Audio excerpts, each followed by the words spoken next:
A very good day to you. I want to speak to you about one of the fruits of the Spirit that I struggle with the most. So I feel totally unqualified speaking to you about this today, but it affects me. So maybe it affects you as well, and that is patience. Patience.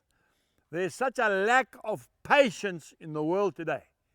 Everybody wants everything right now. They want fast food right now.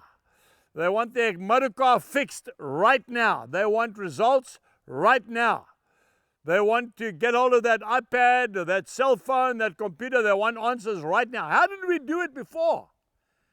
When I started farming, we used to have a party line telephone. Some of the older folks are laughing. Pick that phone up and we had our own call signs. 2 shorts, 1 long.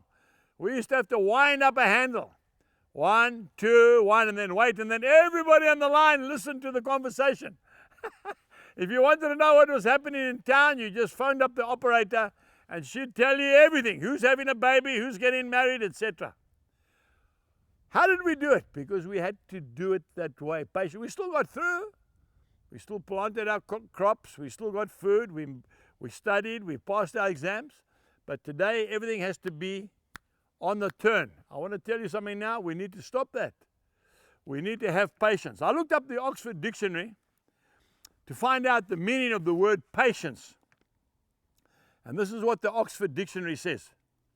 Patience is the capacity to tolerate delay, trouble, or suffering without becoming angry or upset. Now, I've told this story before in this program because the relatives of the person I'm going to tell you about phoned me up and they said, our dad told us that story. When I became a new Christian, I was brand spanking new. Still had the wrapping paper around me. I was still working in the area of patience.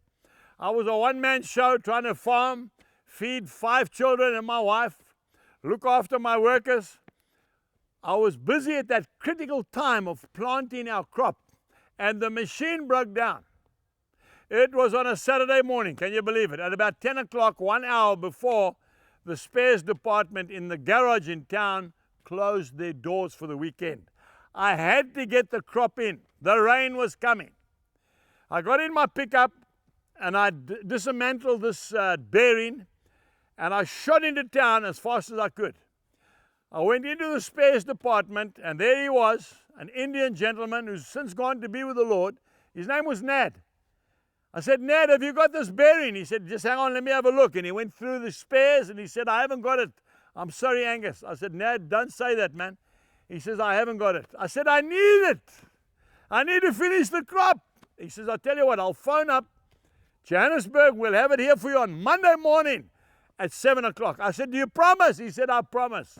I said, okay, well, there's nothing else I can do. And out I walked. Well, I waited that whole weekend. I tell you what, 6:30. On Monday morning, I was parked outside that garage. And as the doors opened at 7, I walked straight in and I said, Nad, have you got my bearing? And he had got all his colleagues standing around, all with solemn faces. He knew that I'd just become a Christian. And he was testing me. He said, I'm sorry, Angus, it hasn't arrived. It's only coming in a week's time. I looked at him, I couldn't believe it.